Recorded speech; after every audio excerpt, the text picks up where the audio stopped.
out using our cell phones or losing our sneakers, we may not get it, but we have kids who live in a different world, don't we? Who have to worry every day, how do I get to and from school without being jumped, without being attacked? What's the #1 reason why kids bring weapons to school? Self-defense. Self-defense. #1 reason. And again, I'm not saying we want to let kids arm themselves, even if this is Texas, right? I know you guys like guns down here.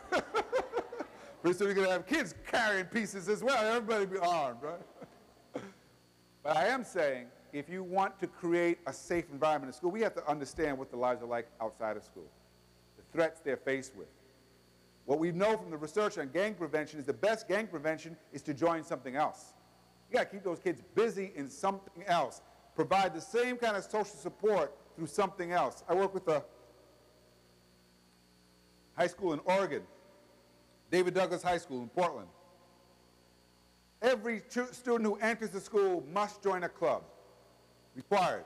You choose that high school, you got to join a club. They have 100 clubs to choose from.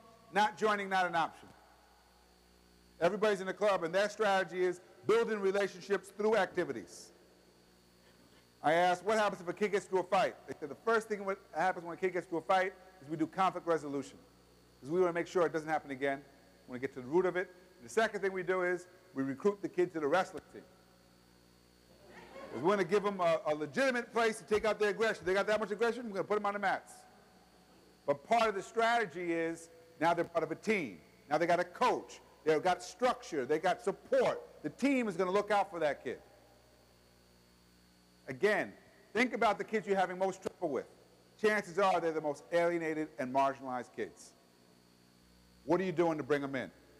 What are you doing to build relationships with those students? Okay. If you don't do it, the gangs will. The gangs will.